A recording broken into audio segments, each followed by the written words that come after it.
Hello and welcome back to The Load-In, a United Theater podcast with me, your host, Lee Metzger.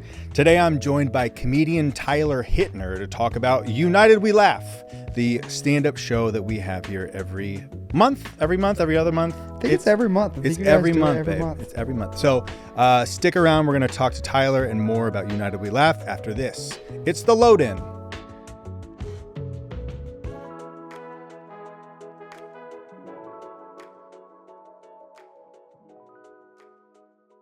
Hello and welcome back to the show. I am very excited to be joined by a comedian because I love to laugh. And he's a local boy, so let's jump into it. Tyler Hittner, thank you so much for joining me today. Thank you for having me. Tyler, you are a comedian. You're also a local fellow. Are you from the area? Or are you a transplant? I grew up in Coventry. Okay. Connecticut or? No, Rhode Island. Coventry, Rhode Island. And then I moved to Richmond, Rhode Island, which is just a bigger version of Coventry, more rednecky. Mm-hmm. So that's where I live now, and I'm like in this area, all the time. What was your path to comedy? So I think my path was when I was a child, being a disabled person. A lot of times people would come up to me and ask me about it. Sure. And my parents were my parents gave me tough love. Like they wouldn't let me feel bad for myself. Mm-hmm. So I would always try to make light of the situation and make that person laugh. Mm-hmm. So therefore, I had this large personality, and I'm very good with people, and then therefore, I'm able to talk to large crowds. I'm able to do that with no problem, and I'm not shy. And I think when I really became older and I really accepted, the cards my life was dealt, it made me, I tried it. I reached out to somebody, and my first show ever was at Mohegan Sun. Wow. And that's Mohegan Sun. That's a big stage. They have a comedy club in there called Comics. That's right. It's a premier comedy club. With like a mechanical bull, right? Yeah, the mechanical bull's in there. Yeah. And that's where I started comedy. That's crazy. Because that's a big club. That's a big club. That's one of the bigger in the area. Sure. Did you do like a 5 minute, 7 minute? I think I did 10. You did 10 minutes? I went out there and I sat on my walker and I had never held a microphone before. Mm-hmm. I had not a clue. Mm-hmm. But I just talked about what I knew was funny, and I knew I've told stories all my life to make people laugh. Mm-hmm. To turn around the darkness of the situation. Sure. So I knew what I could say to make people laugh. That's interesting though. So what is your my comedy background is improv. Did you do improv? Mm-hmm. My best friend is he works at Pig. Mm-hmm. Providence Improv Guild. Have you been? Shout out. Oh yeah. Improv and stand-up are two very different animals. Yes. Do you find yourself writing or does it kind of come to you in the moment? It comes to me through life experience. I love life experiences. I recently got a vasectomy and I was like, there's so many. Shout out to vasectomy. Shout out to Snip. Snip snip. Mary Snipness. So there's so much that just life experiences is where my material comes from. Mm-hmm. And just not all my jokes, I don't want all my jokes to be about my disability. Mm-hmm. But if it's that joke is in my back pocket and I can pull it out and the lenses that I see it through, it makes it funnier. Kind of clears the space for people, right? It clears the space, and just like me talking about school, school was different for me compared to what school was for you. So when they were it's dodgeball today, and I'm and the gym teacher look who's last picked again. You're like, thanks, coach. That was life before politically correctness. Yeah. So just stuff like that is just, that's just how it is for me. Man, when you're talking about political correctness in the stand-up comedy space, you must talk or think about this all the time. It's So I believe that I believe that I know a lot of people say politically correct is bullshit. I believe political correctness has good intention. Oh yeah. I believe I understand why I've been called when I was in school I've been called a cripple before. Sure. And I was all right, that hurt. But when you're performing, it becomes we can make fun of each other and we can all laugh at each other. Yeah. But it becomes when you're punching down on somebody, and that's when it becomes hurtful. Mm-hmm. So you can teeter totter. Sure. I've had people come up to me after a show and say things to me, but I really don't like to cross that line of being hurtful because I'm not mean. No. So I'm not politically correct either, but I get like what the juxtaposition of being politically correct means. Yeah, it must take, like, you can't take yourself so seriously. That's a big thing with me. It's Yeah. just, we're all human, we're all whatever. Yeah. And like you can't, if you can't laugh at yourself, you can't laugh at someone else. Mm-hmm. So I remember I was watching some clip of a podcast, yeah, and Shane Gillis was on. He was the guest. greatest comic. Fabulous. And a lot of people would be like, Shane Gillis is one of these, like, comedians who is not afraid to take a swing at people. Yes. But on this show, the host, like, referred to, they were showing him videos of, like, mentally handicapped people. Oh, and he got pissed. Yeah, he was like, that's not funny. He's like, that's not funny. You're making fun of them. These guys are having a good time. That's right. And Shane Gillis worked with Down syndrome people a lot. I guess his family owned. I think his family owned a restaurant that only hired Down syndrome people. Yeah. So I love Shane, and he's absolutely right. Mm-hmm. That's absolutely right. Yeah. When I started comedy, there's a thing called shock comedy. I'm sure you know what that is. Of course, yeah. And that's a low hanging fruit. That's I feel like stand-up is an art. It's a craft. It's a craft. And there's a delicate balance that you have to kind of hit. I've never done stand-up, right so on. I'm just like, Yeah. And I feel like some people just have that ability to toe that line without making people feel Yes. very bad about themselves. Yeah. Do you know who Jim Jeffries is? Mm-hmm. So Jim, he's an Aussie, yeah. Aussie. He is Aussie. I'm a big fan of Jim. Mm-hmm. Shout out Jim. Shout Hi out Jim. Listener. Yeah. I talk to Jim sometimes, and because I looked up to him, and I met Jim before I was a comedian, and I met him at Foxwoods one night, and I'm like, I want to do this one day. And he's like, I hope that happens for you, mate. And now he's like I can hit him up for advice sometimes. That's incredible. It's such a cool thing. Yeah. And it's such like a thing I don't want to hit a lot, where I'm like, should I message him Merry Christmas? Yeah. No. Be cool, be cool. Be cool. Be cool. But I feel that, man. But that. Jim Jeffries can tote that line of being politically incorrect, where my mom can watch it and laugh, or my wife can watch it and laugh. Mm-hmm. But he's still saying some really suggestive shit. Oh yeah. But he made it okay because he knows his voice, and I feel like he's consistent. I think it's really popular right now to kind of be that edgy comic, to be like closer to the line. What do you make of guys like Nate Bargatze? I love Nate Bargatze. Because he's clean, right? He's super clean. Yeah. I love Nate Bargatze. I met him once in New York. I think he's a really funny comic. I think he's phenomenal. His energy is like the guy that you would like be outside at parent pickup. Yes. And he's just cutting you up. And you're like, what are you? What is this? Yeah. Like the deadpan. Just yeah. The face. And then he's like, all right, I'll see you. All right, I'll see you. Come on, Jason. Yeah. You know? Did you see his Christmas special? No, I didn't. Oh, it was good. It was good. I like Nate Bargatze a lot. You got to really respect what he does. Mm-hmm. You got to really respect him. When I came into comedy, I thought I was going to be super edgy. I thought I was going to be like the Eminem of stand-up comedy. Hell yeah. And an older comic named Mike Murray sat me down. He's like, oh, you got to be clean. He's going to open way more doors for you. And I'm like, nah. No, I'm going to make jokes about abortion. And yeah, I'm going to be edgy. Yeah. I'm going to say the R word. Oh, yeah. And something happened, and I had to be clean, or else I wouldn't have been able to keep going. Yeah. And I started working for a company called Funny for Funds, and I do a lot of charity shows for them. And a lot of times it's PG-13 to light R, no suggestive subject, stuff like that. And I made that my wheelhouse because I was weak at it. So I like really pushed for it and really learned to be clean. Do you consider yourself a crowd work? No, comedian? I can do crowd work. My crowd work comes off mean. It's something I have to work on. Well, I mean, they say practice. So maybe you just need to maybe you need to lean into it. I need to lean. Maybe you should pick out people and be like, I'm coming for you tonight. I had a guy come up to this show in West Warwick. I was doing this small show, and I get up on stage. I make a joke about having a three-way with this guy and his wife. Sure. And I'm like, if we have a three-way, we can't call it three-way. We have to call it 2.5-way because I'm not a full person. Uh-huh. And he comes up to the edge of the stage.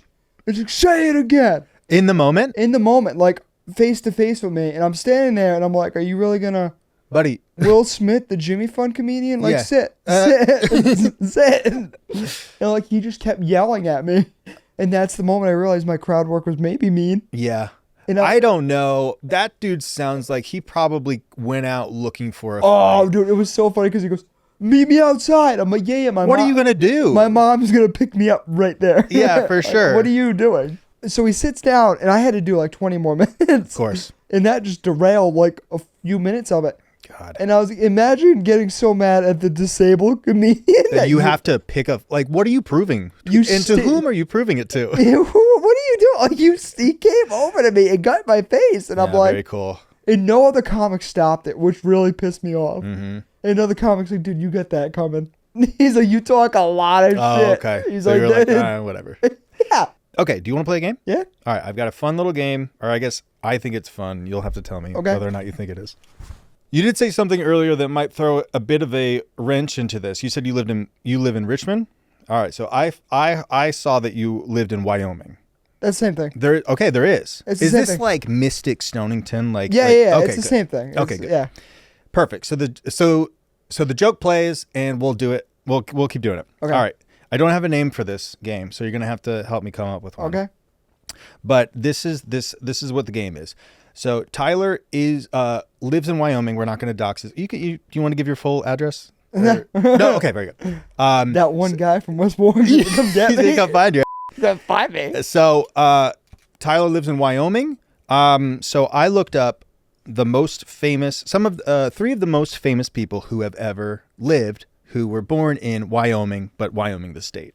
Oh, not Wyoming, Rhode Island. No, because often We have Billy Gilman. You've got Bill Gill, who That's has played the Black Box Theater at the United. Yes. All right, so round one.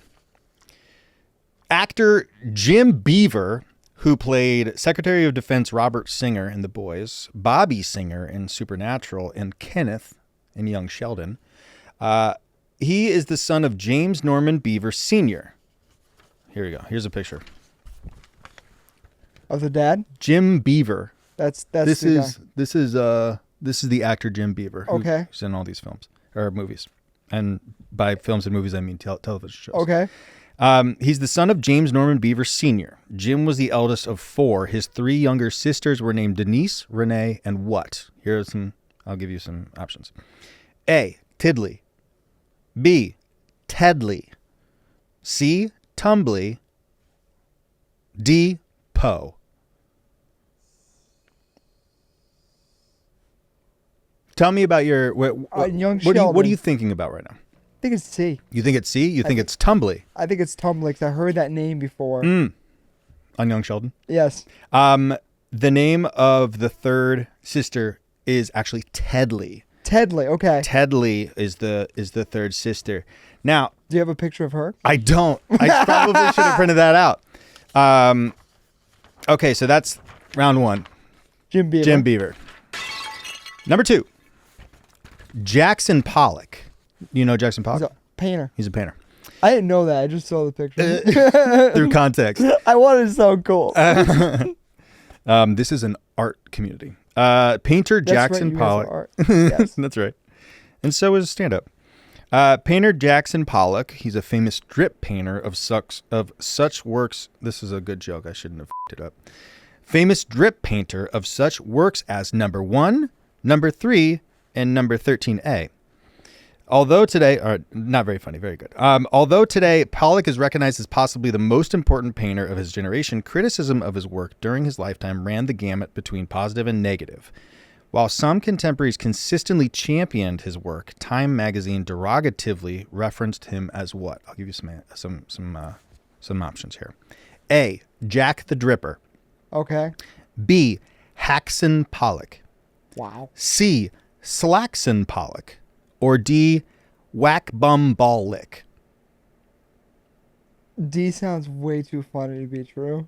Thank you. Did you make that up? I made that one up. I like it. Because thinking Time magazine was like, Jackson Pollock, question mark? Not person of the year. Not person of the year. Not person of the year. I'm going to go with A. Jack the Dripper. Jack the Dripper. Ding, ding, ding, ding, ding. You are correct. Yes. So you have, so far, we're halfway 1 point. through the game. You have 1 out of a possible 2 points. How are you feeling so far? 50-50. Yeah. Well, you need 2 points to win the game. All right. What do you win? Well, you'll have to win and find out. Oh! All right. Final round. Buffalo Bill Cody. Okay. Familiar? No. No, me neither. No. I knew Buffalo Bill, but I thought it was from that movie. The Silence of the Lambs. Yeah. Yeah. He's a bit of a dandy. Yeah.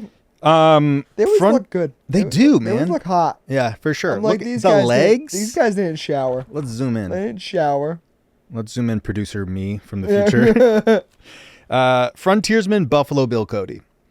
While employed as a hunter to supply bison meat to railroad workers, Bill Cody engaged in an 8-hour competition with another hunter, Bill Comstock, to see who could shoot the most bison and earned the, quote, Buffalo Bill nickname. Shoot a big stationary animal? Yeah, right?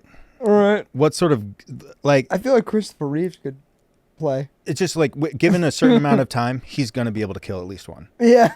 Cody ended up beating Comstock's total of 48 bison with 48? He in an 8-hour he killed 48 buffalo. How many buffalo did Buffalo Bill kill in an 8-hour period? Here are your answers, or here are your options. 69. Funny. 48. Okay. 108 or 68. But the name of Buffalo Bill, if it's not 108, you ain't f***ing doing it. Yeah, come on. Yeah, is it if you don't break 3 digits, you then gotta you don't get it. You gotta f***ing genocide these animals. Yeah, if there's any standing afterwards, you failed. Yeah. Unfortunately, it was 68. What? So you did not get that one right. Unfortunately, I'm so sorry. Well, the show is called United We Laugh. Yes. I'm super excited. I'm going to come check out this one. Yes, it is on January 18th. Who do we have? We have the show? Derek Furtado, who I actually view as the best stand-up comic of all time. He's a good friend of mine, and that's high praise. Dude, he's phenomenal. He has a background in improv or theater, and he's got just the animation and just like when I saw him for the first time perform, it was my 3rd or 4th show, and I'm like, that's the f***ing guy I want to be. Yeah. Like, that's my idol. Mm-hmm. And he was so cool with me, and like now he's like a mentor to me, where I call him. It's amazing when that happens. I reach out to him because you think you're nobody. You're like, I'm just getting into this art form. I'm nobody. I'm like, you know, and then you put in the work like you have. Yeah. And then you meet these people, and he's just, dude, he's open for Kevin Hart. He's open for Ralphie May on tour. Mm-hmm. And it's just like, to watch him work is to like watch a master like work. Mm-hmm. Like, it's so cool. And like, he's still obtainable enough that I can call him and like, we can, we're friends. Yeah. And he's just phenomenal comic. Start to end, everything he says is fucking amazing. Mm-hmm. So he'll be our headliner. I will be your feature that night. And Mark McGuinn will be hosting. Phenomenal comic, local comic out of Providence. Shout out Mark. Shout out Mark, so he couldn't be here. Sorry, I know Mark. what you're doing, though. So, yeah, you do, too. We have Mark McGuinn on there. He's going to host. He has a show he's doing at the FET in Providence. He books a few shows. Phenomenal comic. Cool. Excellent. I'm very happy to work with both these boys. Any plugs? Do you have like any shows coming up that you want people to check out? Any podcasts? Any videos? No, follow me on Instagram, Wheels1990. Mm-hmm. My website, TylerHittnerComedy.com. I'll throw that in the show notes. Yep, I got all my future shows coming up. Great. We have the United here. I got a couple other local shows. I'm going to be doing the Pump House in Wakefield. I'm going to be doing that February 1st. I got the phone call today.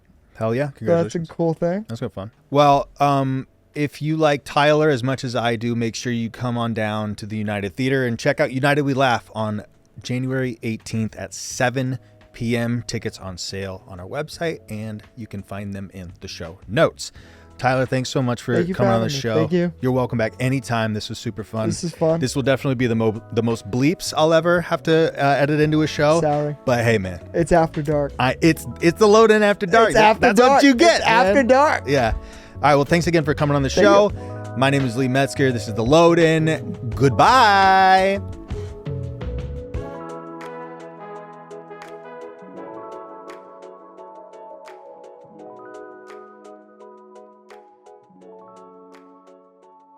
Thanks for tuning in to the United Theater Podcast Network. If you enjoyed this episode, we encourage you to subscribe to our show so you never miss an episode.